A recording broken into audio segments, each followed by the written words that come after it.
US President Donald Trump said Washington and Tehran had, quote, very good talks over the last 24 hours, but the ongoing ceasefire remains fragile. For the first time since the ceasefire took effect last month, Israel struck Beirut in Lebanon, reportedly targeting a Hezbollah commander. 17,000 cases of rodents and external parasites inside Gaza have been recorded by the World Health Organization in 2026. United States President Donald Trump said Washington and Tehran had, quote, very good talks over the last 24 hours, suggesting a peace deal may be near. Trump's latest statement stands in stark contrast with his earlier remarks when he threatened to restart bombing Iran if it does not agree to reach a deal. Iran has yet to respond to the new proposal by the US. A spokesperson for the Iranian Foreign Ministry told local media that the plan is under review and that Tehran would communicate its position to Pakistan. Now we're doing well. Now we have to get what we have to get. If we don't do that, we'll have to go a big step further. But with that being said, they want to make a deal. We've had very good talks over the last 24 hours, and it's very possible that we'll make a deal. Is there a deadline? Is there a deadline when you expect to Iran? Never a deadline. It'll happen. It'll happen, but never a deadline. While the ceasefire between the two is ongoing, it does remain fragile. On Wednesday, the U.S. military fired at an Iranian-flagged oil tanker in the Gulf of Oman as it tried to sail towards an Iranian port.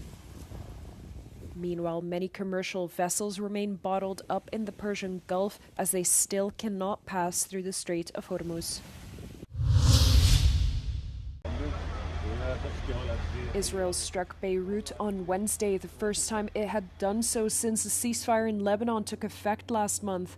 Israeli Prime Minister Benjamin Netanyahu said the military had targeted a commander of Hezbollah's Radwan force.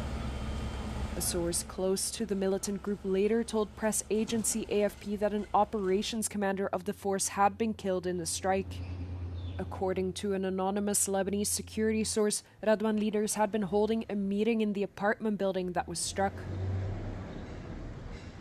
The ceasefire in Lebanon went into effect on the 17th of April, but this attack risks putting further pressure on achieving a permanent deal between Lebanon and Israel. Israel has not been fighting with Lebanon itself, but rather with the Iran-backed Hezbollah group inside the country, who were not formally part of the agreement.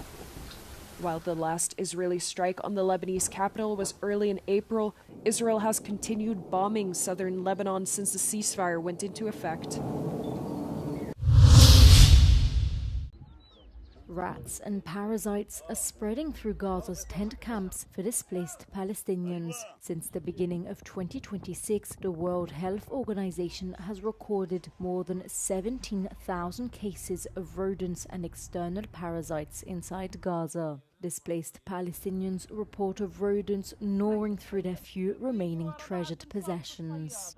والله يما هذا حرب ثاني غير الفيران والعراس والحيايا كمان والله طول الليل ما بنعرف ننام واحنا ماسكين عصي وخايفين يخشوا علينا ياكلونا واحنا في قلب الخيمه لا مش مخلينا ولا اشياء لا اكل ولا شرب وخايفين منهم. Authorities are unable to carry out effective control campaigns due to an Israeli ban on pest control materials such as rat poison. بخش من تحت الخيمة من بعملين خجوق وبخش في الخيمة وعضم الولد الصغير وعيب يجيك 3 أيام وهذا اللي خايفين عليه واحنا بنقول كمان الدنيا صيف جاي مش عارفين كيف بدنا نسوي ومش عارفين كيف يعني نسيطر عليه يعني بدنا دواء لا ولا وضعنا المادة قادر ولا احنا لاقيين دواء ولا احنا مش عارفين ايش نسوي يعني. ايش اقول لك؟ حابين نقف في قلب الضام العرس فالليل بنتشر عندنا انتشار مش طبيعي وايش بنجيب لزقة فيران وبالصدى بنجيب هذا بالصدى بدهم دواء هذول بس هاي اللي بدنا بس من المعاناة من الدور والمنازل المهدمة يعني انت شايف والردم والقرف يعني انت شايف بيجوا من هان ومن هان ومن هان بيجونا. According to the International Committee to Support the Rights of the Palestinian People, estimates indicate that there are more than 16 million tons of rubble in the Gaza Strip, an ideal environment for rodents to prosper. The presence of the rodents are also causing fear and psychological distress within the camps. 3 patients with suspected hantavirus from the cruise ship MV Hondius are being evacuated to the Netherlands. Meanwhile, the ship, which was docked in Cape Verde with all the remaining passengers, is expected to arrive in Tenerife, Spain's Canary Islands, on Saturday. Una vez ha concluido la evacuación de todas las personas sintomáticas en Cabo Verde, el barco va a continuar rumbo a Canarias, donde espera arribar en el plazo de 3 días al puerto secundario de Granadilla de Abona. Garcia added that once in Spain, all foreign citizens will be evacuated to their country of origin. The head of the World Health Organization, Tedros Adhanom Ghebreyesus, said that the overall public health risk remains low and that the disease is not like the COVID-19 pandemic. The WHO identified 8 cases from the ship, including 3 deaths, 1 critically ill patient and 3 individuals with mild symptoms. Passengers began falling ill a month ago. A Dutch woman died in South Africa on April the 26th after having left the cruise and taken a commercial flight following the death of her husband. Officials are now trying to trace people on that flight. The first symptoms included fever and gastrointestinal disorders, acute respiratory distress syndrome, and shock. The rare disease is usually spread from infected rodents, typically through urine, droppings, and saliva. European capitals have failed to provide targeted measures to shield suffering households and businesses from soaring energy prices. Helge Berger, Deputy Director of the International Monetary Fund, told Euronews Europe Today programme. He urged member states to focus on concrete solutions for the most vulnerable. Governments are trying. It's usually a mix of good and bad policies, but most governments have in some way or the other tampered with the energy prices, which is not the way it should be going. So as time passes, if the situation continues, we need to be more targeted. According to the IMF, oil prices have surged by around 70%, while European gas prices remain roughly 45% above pre-war levels. Although less severe than the 2022 shock, the increases are still expected to weigh heavily on growth. In the current energy shock, the IMF noted that 33% of electricity subsidies, if untargeted, could go to the 20% richest of the population, compared to 11% for the poorest. This gap is even wider when it comes to transport fuel subsidies, which the IMF identified as potentially benefiting the richest households for 34% rather than the poorest for 9% if the measures are untargeted.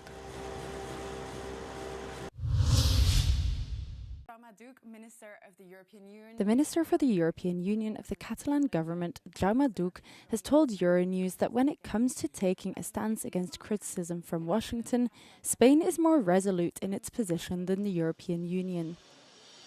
Duch, who acts as the link between Brussels and Barcelona, said Madrid has been, quote, smart in analysing the situation concerning President Donald Trump, including on the conflict in the Middle East. We were also among the first in criticizing this conflict, or the way this conflict has been opened or produced in Iran, and then how in the following weeks this position was adopted also by a majority of member states of the European Union. This means that we were just, let's say, more convinced about our own positions. You think the EU is not convinced of its positions? I think that the EU has evolved a lot in the last months. I think that there was a turning point, which was all the threats against Greenland.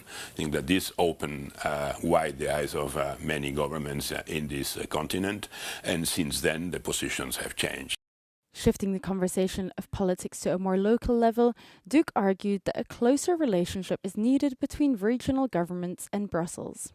Many of the decisions that are taken in Brussels by the Commission, the Council, or the European Parliament, at the end of the day, have to be applied by the regional governments, not by the national ones. Competencies on agriculture, on fisheries, on trade, on housing, on many other topics are in the hands of the Catalan government, which means that in reality what you need is a very good relationship between those who are deciding here in Brussels and those who are implementing the rules, the European laws in the territory. territory, in this case in Catalonia. Duke said European and Catalan priorities are more aligned than most would think, with shared interests such as strategic autonomy, defence and energy. Berlin has been for years the ultimate tourist magnet in Germany, yet the German capital seems to be losing its appeal. While Berlin recorded 34.1 million overnight stays in 2019, that number had dropped to just 29.4 million by 2025, a decline of nearly 15%. For nearly 2 decades, tour guide Reinhold Stein has been showing visitors around Berlin, or more precisely, his neighborhood of Neukölln. He knows exactly where the problems lie. Einerseits beklagen sich wirklich viele über die Sauberkeit, also die sind eher erschrocken über die Verschmutzung. Die Verkehrssituation empfinden viele auch als sehr schwierig. Zugausfälle, S-Bahn-Ausfälle, überfüllte Busse und das sorgt für viele auch für Frust. But cultural workers suspect another cause. Berlin used to be the techno capital of the world.